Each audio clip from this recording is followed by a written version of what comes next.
Mensagens bíblicas. Será que todas as coisas cooperam para o nosso bem? O título deste texto com certeza nos remete a um versículo bíblico muito famoso, na verdade não apenas famoso, mas que gostamos de ouvir e dizer. E sabemos que todas as coisas contribuem juntamente para o bem daqueles que amam a Deus, daqueles que são chamados segundo o seu propósito. Romanos 8, 28. Realmente é uma bela palavra, motivadora, encorajadora, e não tenho dúvida que o apóstolo Paulo, usado por Deus, estava corretíssimo quando escreveu esse texto. Porém, ao contrário do que muitos pensam, esse texto está mais relacionado a comprometimento e amor do que bênçãos e conquistas. Amor e comprometimento? Sim. Amor e comprometimento. Devemos entender o texto corretamente. Estamos acostumados a ler e a ouvir as coisas priorizando aquilo que nos convém, e desta forma acabamos não percebendo, ou esquecendo, detalhes que fazem com que aquilo que nos convém funcione de fato. Este versículo é um exemplo perfeito sobre o que estamos falando. Enfatizamos, destacamos e escrevemos verdadeiros outdoors sobre todas as coisas cooperam para o bem, e citamos com letras bem discretas e voz bem baixo daqueles que amam a Deus, e não para por aí. Lá nas notas do rodapé lembramos, ou não, daqueles que são chamados segundo o seu propósito. Muitas pessoas nem se lembram dessa última parte do versículo. Primeiramente devemos ler o texto para não fazermos pretextos.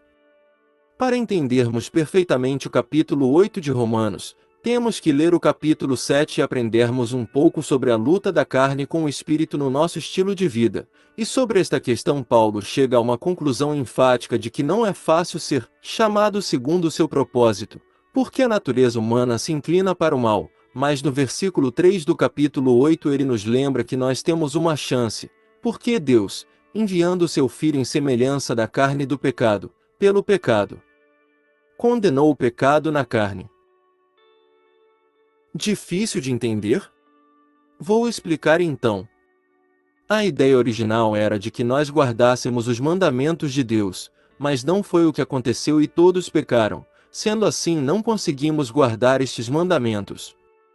Mas Deus pôs em ação um plano concebido na eternidade para que pudéssemos ser salvos. Ele enviou seu próprio Filho, em corpo humano ilimitado como o nosso, e destruiu o controle do pecado sobre nós, entregando-se a si mesmo como sacrifício por nossos pecados, e essa é a nossa chance. Sendo assim, agora existe a possibilidade de vivermos segundo o Espírito, e aqueles que são guiados pelo Espírito são feitos filhos de Deus. E quando somos filhos de Deus, o que acontece? Bem, quando somos filhos de Deus, somos logo herdeiros dele também, sim, herdeiros de Deus, e co-herdeiros de Cristo. Incrível, não?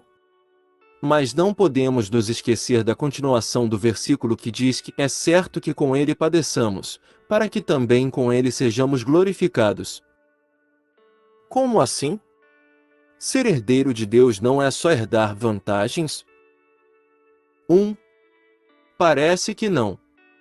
Mas Paulo logo já nos consola novamente, é só ler o versículo 18.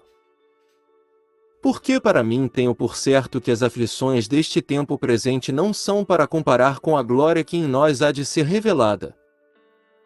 Está um pouco confuso com tudo isso? Vou resumir em uma única frase para você.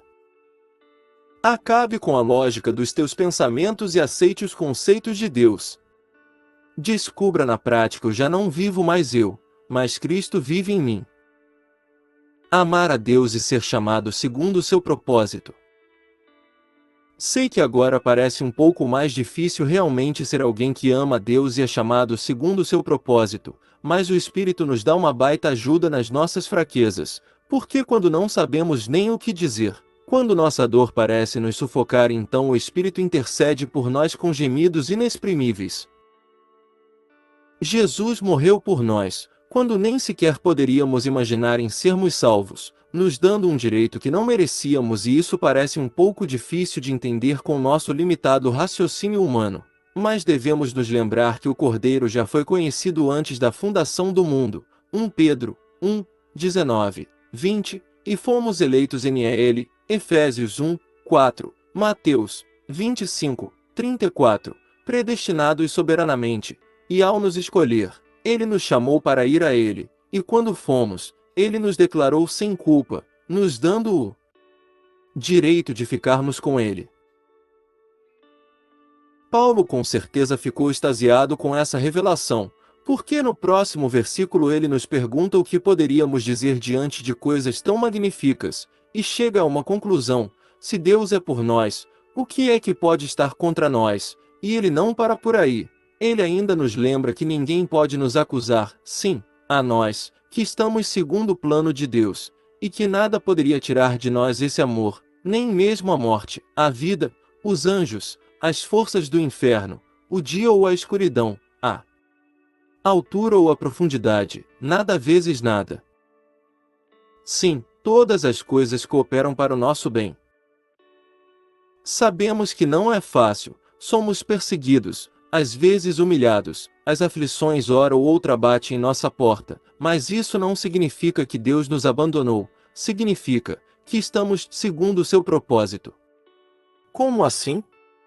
Deus não quer de nós a perfeição, Ele quer o nosso comprometimento a ponto de sermos como ovelhas prontas para serem abatidas, porque mesmo Cristo estando dentro de nós, os nossos corpos morrerão por causa do pecado, mas o nosso espírito viverá para sempre, pois Deus nos perdoou, e isso nos garante uma vitória esmagadora por meio de Jesus, que nos amou a ponto de morrer por nós, fazendo assim com que todas as coisas cooperem para o nosso bem.